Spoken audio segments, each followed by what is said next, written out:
Okay, let's dive into this. If you saw the headlines back in July of 2026, you know the tech world absolutely lost its mind over Anthropic's Claude. The big question plastered everywhere was whether researchers had finally found a machine's inner monologue. People were seriously asking if artificial intelligence had woken up. Today, in this explainer, we're going to strip away the magic trick and look at the actual mechanics of what was discovered, and honestly, more importantly, what it means for human creativity.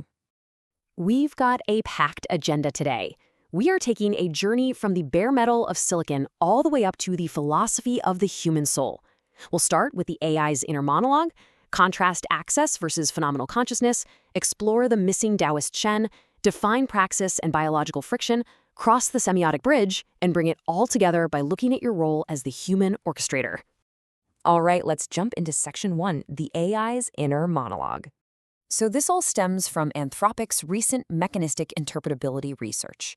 They basically pried open the black box of their language model and discovered a hidden mental workspace inside the AI, which, of course, immediately leads us to the question that fueled all that clickbait. Is Claude actually conscious? I mean, it perfectly captures the anxiety and the hype of our modern age, doesn't it? When we see a machine pause, seemingly think, and then spit out a brilliant answer, it triggers a deep fear that human cognition is suddenly obsolete. But to answer this question honestly, we really have to look closely at what Anthropic actually found. What they found is something called J-space, or Jacobian space. Researchers used a tool called the Jacobian lens to look at the model's internal activations, and they discovered this privileged internal representational space. You can think of it like a mental workbench. It acts like a ticker tape of latent, unspoken concepts that are poised to become words right before the model actually outputs them. It's quite literally the machine thinking, but not saying. And this is just brilliant because it illustrates that Claude has a highly functional workspace for reasoning. Check out these capabilities. It has verbal report, meaning if you ask Claude what it's silently thinking about, it can actually tell you. It has internal reasoning, where it holds intermediate steps of a math problem in its mind before answering. But here's the real kicker. Look at that last point, selectivity. This workspace uses less than 10% of the model's internal processing. That means 90% of the machine is just doing automatic background computations like grammar and syntax, completely outside of this J-space. Moving on to section 2, access v. phenomenal consciousness. To really grasp this, we need to hit the brakes on the hype train right now, because there is an essential distinction here that completely neutralizes the whole AI is alive narrative. Over on the left, we have access consciousness. This is what Anthropic proved Claude actually has.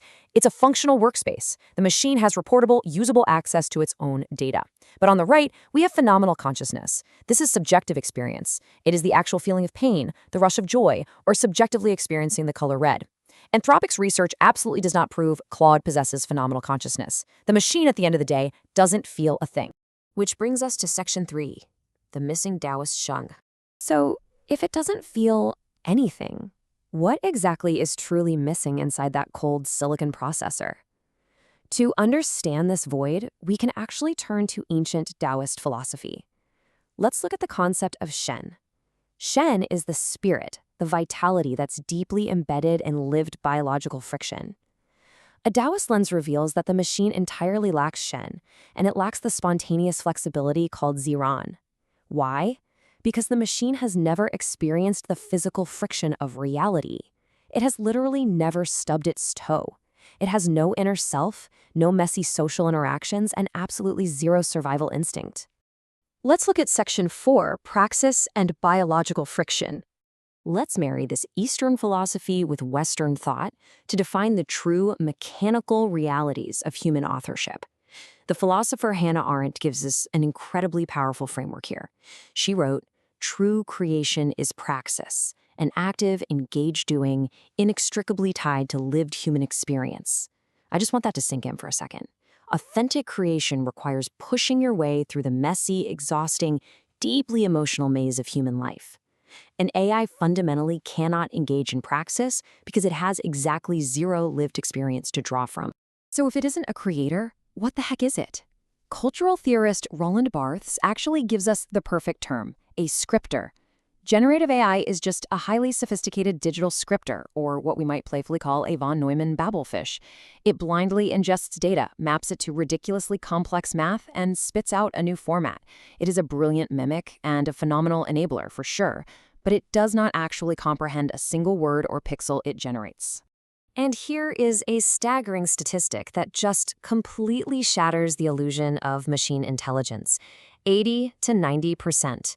That is the estimated percentage of heavy AI compute cycles that are just probabilistic, lossy, hardware-level guesses. The floating point units inside those chips are basically making highly educated approximations just to achieve those blazing speeds. Scholars actually refer to this as an automated miasma. It's essentially a giant, incredibly fast estimation system. Definitely not an infallible fountain of truth. So let's jump to Section 5, crossing the semiotic bridge. The crucial point here is, if the machine is just blindly guessing, how do we actually get our messy, brilliant human intentions into this cold, calculating hardware? Well, that happens across the physical divide between mind and machine. Step 1 is human cognition, what researchers call OS alpha. It's warm, fluid, and beautifully messy. Step 3, all the way on the other side, is the arithmetic logic unit, the ALU inside the processor. That is cold, exact, rigid silicon. To force our fluid imagination into that unyielding grid, we use Step 2, the semiotic bridge. This is structured text, things like Python or JSON. It acts as this divine script that literally forces your abstract thoughts to safely compile down into physical electrical voltage. And finally, Section 6, the human orchestrator. This strict separation between human strategy and mechanical execution leads us to exactly why your effort is fundamentally irreplaceable. We are basically looking at a battle between two forces. On one side is algorithmic distortion. This is the machine's random stochastic guesswork. Left to its own devices, it hallucinates. On the other side is human protortion. This is the proactive, manual, exhausting steering required by a human to actively reject the machine's distortion. Legal frameworks actually call this the sweat of the brow. You have to physically prune the code and edit the text to maintain absolute rhetorical control. Because, let's face it, if you just let the machine drive, you become a moral crumple zone. You absorb all the legal liability, all the agentic torts for the algorithm's failures. You bear the risk, so you absolutely must wield the control. Which brings us to the ultimate takeaway of this explainer. The machine is an incredibly powerful enabler, yes, but it is completely blind without your mandate. You are the theological steward of the hardware. The AI is simply the brush, but you are the undeniable painter. So I want to leave you with this final provocative question. If the machine is simply a deterministic bridge waiting for instructions, what magnificent, messy, emotional, uniquely human intent will you choose to send across it today? The magic of authorship is entirely yours. Thanks so much for joining me, and keep creating.